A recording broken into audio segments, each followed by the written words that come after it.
भारत माता की। भारत माता की। गिद्धौर दुर्गा माई, बाबा धनेश्वर नाथ के ई पवित्र भूमि के नमन करिए। भगवान महावीर के ई ज्ञान भूमि पर अपने सबके अभिनंदन करिए। मंच पर विराजमान सभी वरिष्ठ महानुभाव और विशाल संख्या में हमें आशीर्वाद देने आए हुए मेरे प्यारे भाई और बहनों, मैं इस तरफ देख रहा हूं, पूरा हुजूम का हुजूम अभी आ रहा है।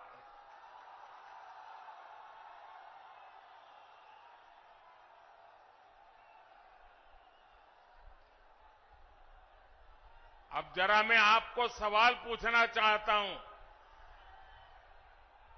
ये चुनाव सभा है कि विजय सभा है?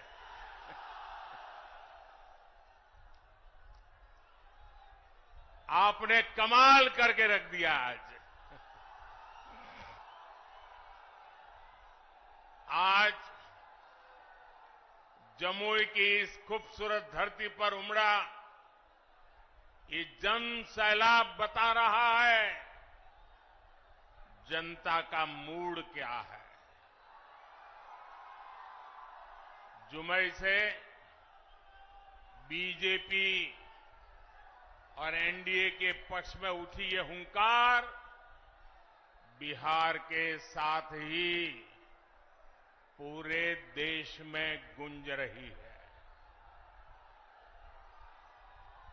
जमुई, नवादा, मुंगेर, बांका के साथ साथ बिहार की सारी 40 सीटें एनडीए के खाते में देने का आप बिहार वासियों का निर्धार, मैं इस निर्धार को नमन करता हूं।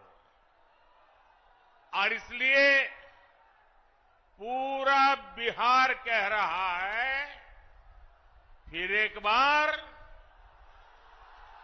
फिर एक बार, फिर एक बार। साथियों, मैं जब भी आपके बीच आया हूं, आपने मुझे भरपूर प्यार दिया है, अपनापन दिया है। लेकिन आज इस मंच से एक कमी हम सबको महसूस हो रही है। हमारे लिए ये पहला ऐसा चुनाव है जब बिहार के बेटे दलितों, वंचितों के प्रिय और मेरे परम मित्र पद्म विभूषण से सम्मानित रामविलास पासवान जी हमारे बीच नहीं है। मुझे संतोष है कि रामविलास जी के विचार को मेरा छोटा भाई चिराग पासवान पूरी गंभीरता से आगे बढ़ा रहे हैं। 19 अप्रैल को आप एनडीए को जो समर्थन देंगे, आप भाई अरुण भारती जी को जो एक एक वोट देंगे, वो रामविलास जी के संकल्पों को मजबूती देगा। साथियों, बिहार की धरती पूरे देश को दिशा दिखाने वाली रही है। बिहार की इस धरती ने आजादी की लड़ाई में और स्वतंत्र भारत की नींव मजबूत करने में बहुत बड़ी भूमिका निभाई है। लेकिन दुर्भाग्य से बिहार के सामर्थ्य के साथ आजादी के बाद 5-6 पीढ़ियों के साथ यहां न्याय नहीं हो पाया।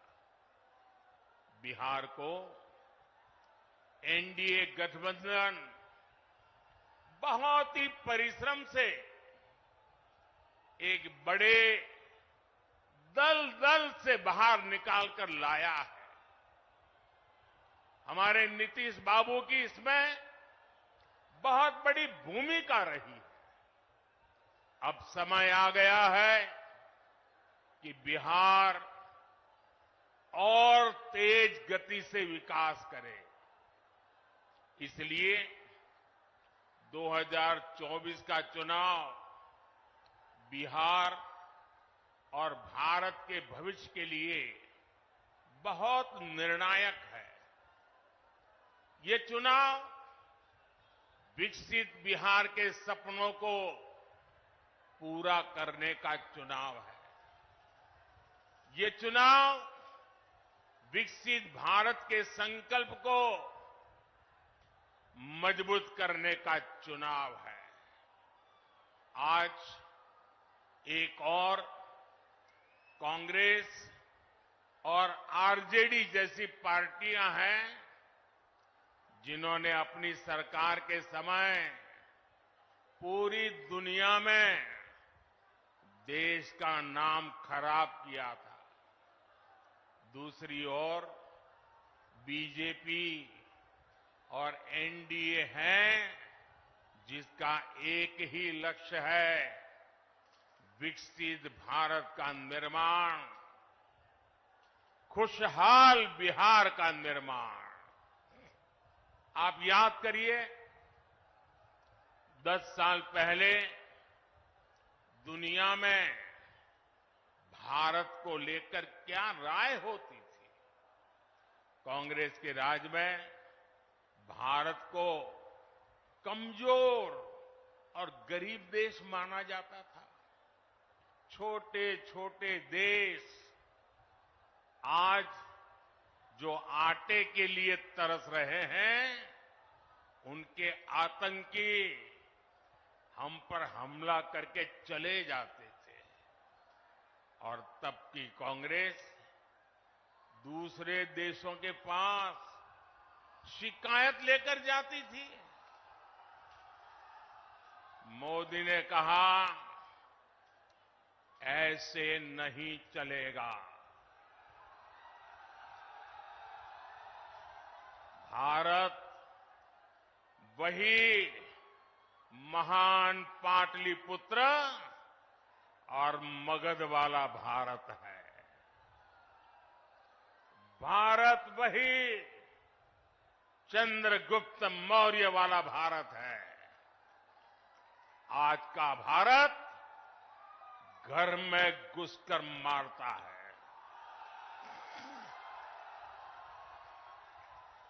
आज का भारत दुनिया को दिशा दिखाता है। अब दुनिया देख रही है कि केवल 10 वर्षों में भारत की साख और भारत की हैसियत आज कैसे बढ़ी है। आज भारत दुनिया की 5वीं सबसे बड़ी अर्थव्यवस्था बन चुका है। चंद्रमा के जिस कोने पर कोई नहीं पहुंचा था, वहां हमारा चंद्रयान, हमारा तिरंगा पहुंचा है। भारत जब G20 की मीटिंग करता है तो उसकी चर्चा भी पूरे विश्व में होती है। ये किसने किया? ये किसने किया?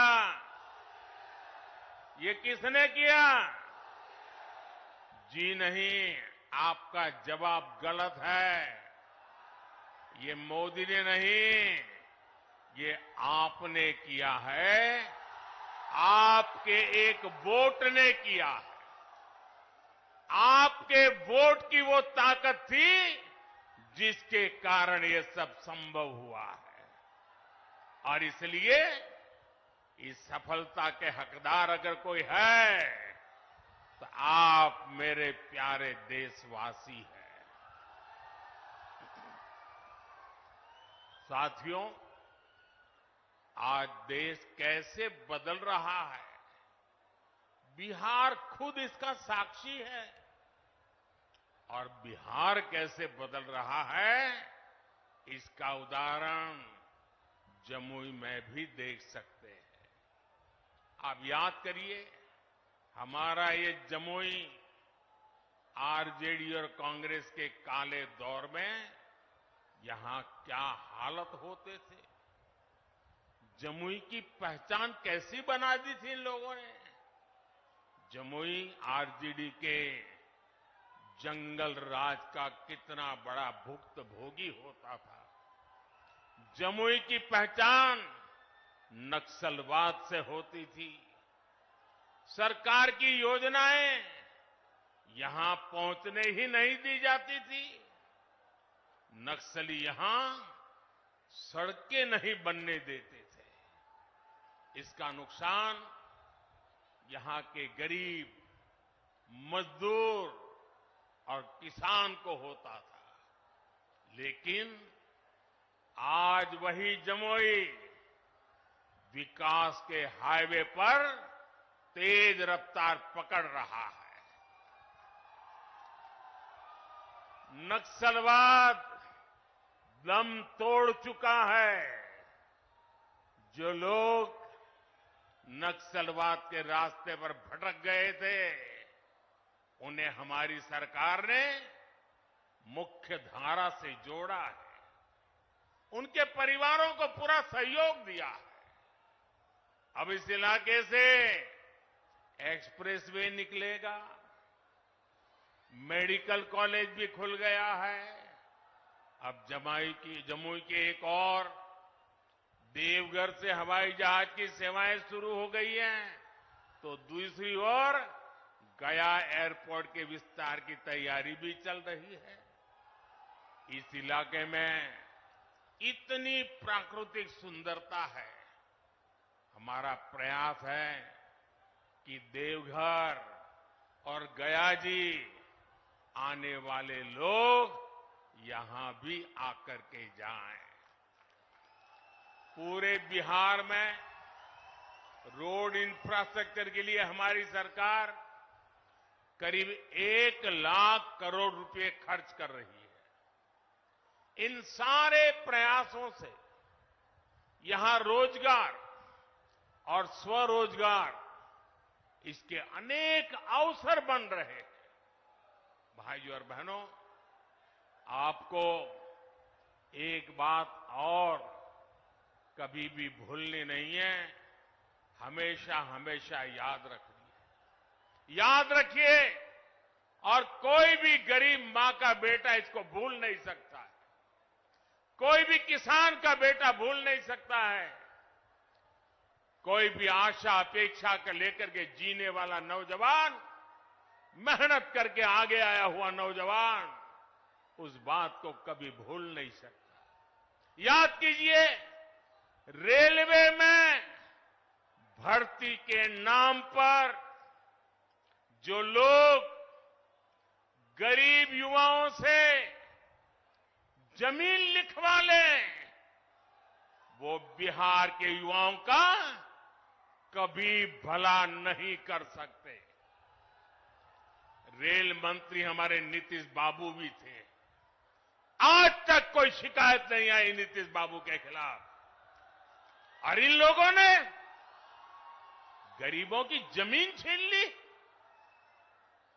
घमंड या गठबंधन वालों के समय में केवल खस्ता हाले ट्रेनें चलती थी, लेकिन अब पूरे देश की तरह ही बिहार के लोग भी वंदे भारत ट्रेन में सफर कर रहे हैं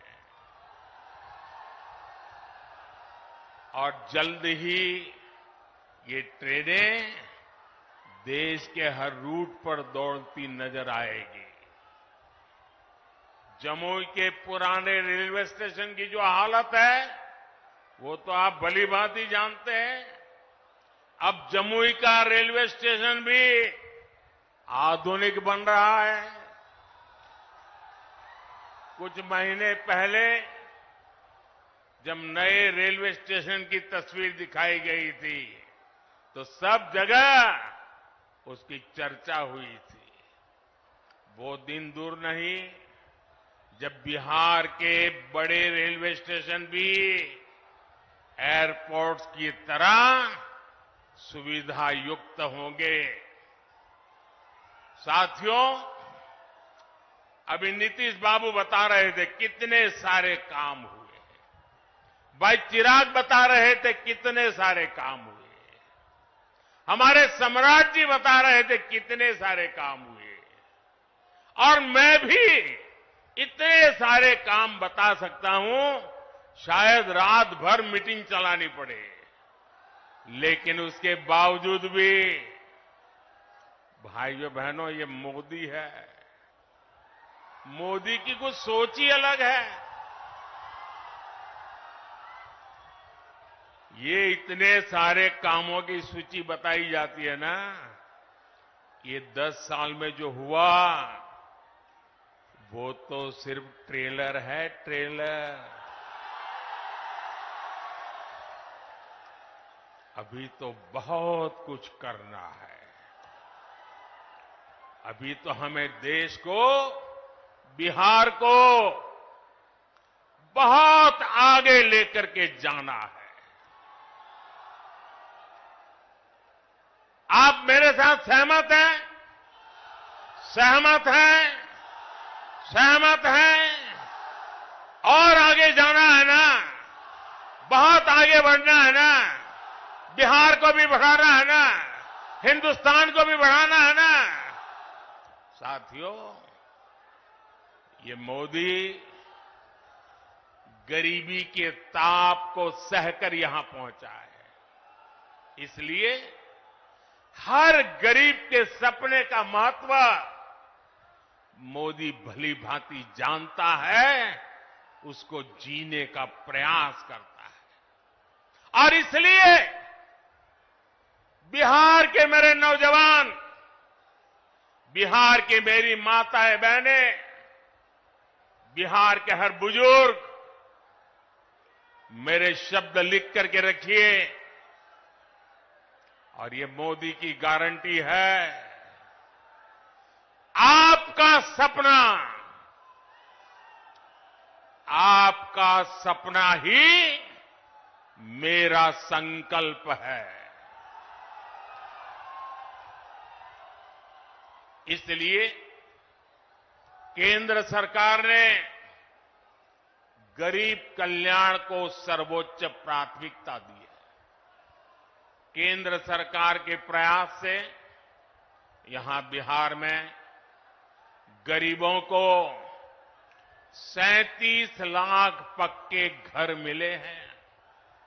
आज बिहार के करीब 9 करोड़ जरूरतमंदों को मुफ्त राशन मिल रहा है।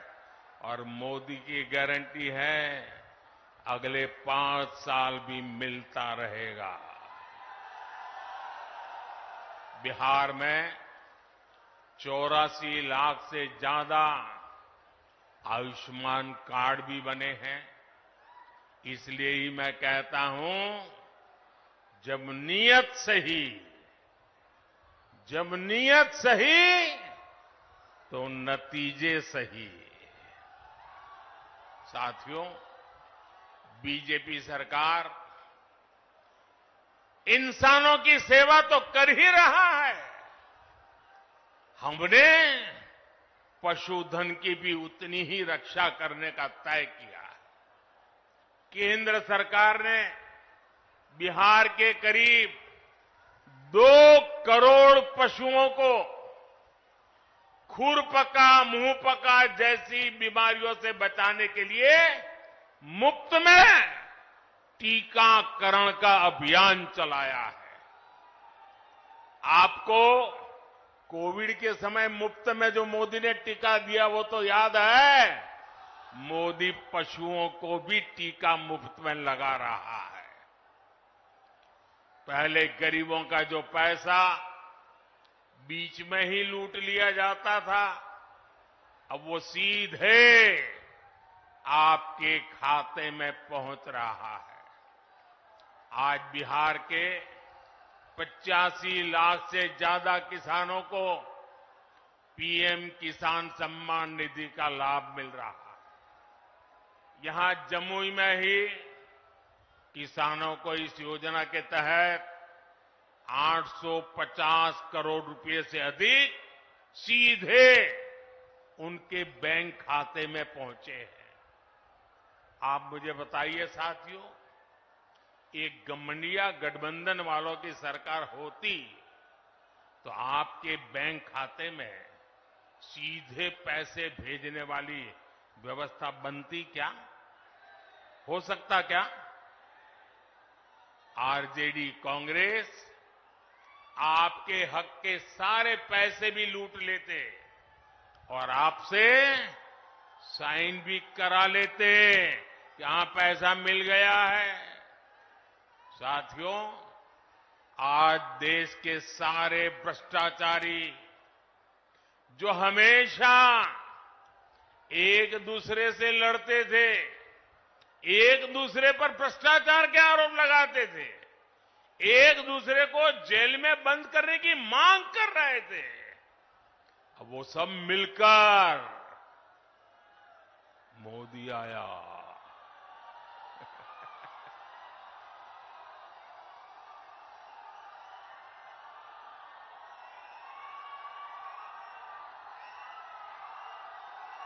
भ्रष्टाचारी कान खोल करके सुन ले, ये मोदी नहीं आया, 140 करोड़ देशवासियों का भ्रष्टाचारियों के प्रति गुस्सा निकल करके आया है।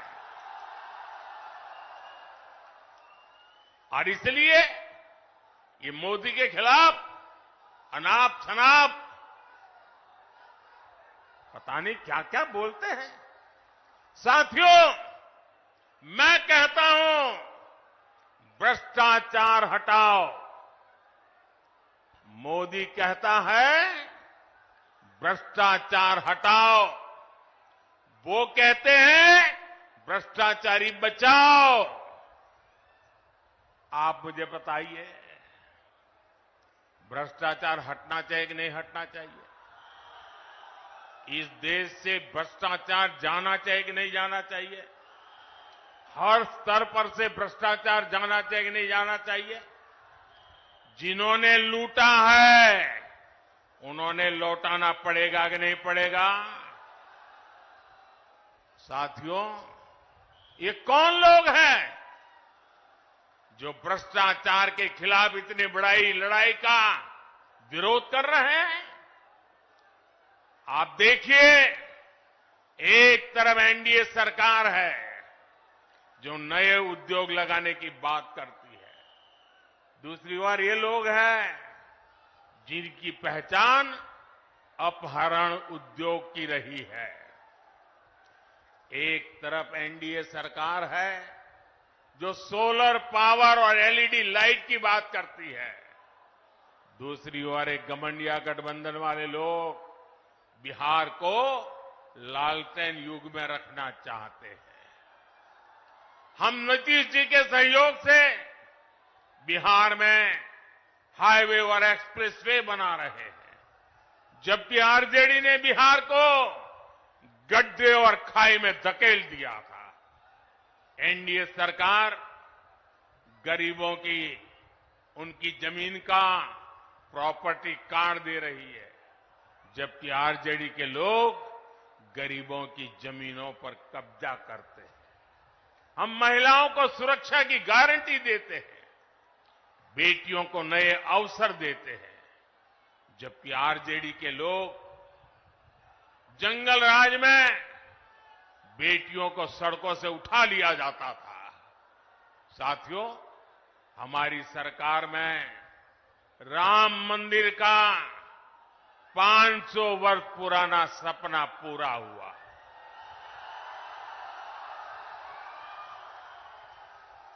जबकि यही आरजेडी कांग्रेस ने राम मंदिर ना बने, इसके लिए पूरी ताकत लगा दी थी। आज भी ये लोग राम मंदिर का उपहास उड़ाते हैं, अपमान करते हैं। साथियों, कांग्रेस हो या आरजेडी, इन्होंने हर मौके पर बिहार और बिहारी गौरव का अपमान किया है। यही कांग्रेस और आरजेडी की जिसने कर्पूरी ठाकुर का अपमान किया था। अभी कुछ ही समय पहले हमारी सरकार ने बिहार के गौरव कर्पूरी ठाकुर को भारत रत्न दिया, तब भी इन लोगों ने उसका विरोध किया। इन्हीं लोगों ने रामनाथ कोविंद जी को राष्ट्रपति बनाने का विरोध किया। कांग्रेस और आरजेडी ने आदिवासी महिला द्रौपदी मुर्मू जी को राष्ट्रपति का चुनाव हराने के लिए पूरी ताकत लगा दी थी। 19 अप्रैल को आपको इन गरीब विरोधी लोगों को अपने वोट से हराना है। चुन चुन करके इनको साफ करना है। करेंगे, घर घर जाएंगे, लोगों को समझाएंगे। आपको मेरा एक और काम करना है, घर घर जाकर लोगों को बताएं, मोदी जी आए थे, मोदी जी ने अपना प्रणाम भेजा है। मेरा प्रणाम पहुंचा देंगे, हर परिवार में मेरा प्रणाम पहुंचेगा, ये आपकी गारंटी? तो मेरी गारंटी है विकास की। मेरे साथ बोलिए, भारत माता की, भारत माता की। बहुत बहुत धन्यवाद।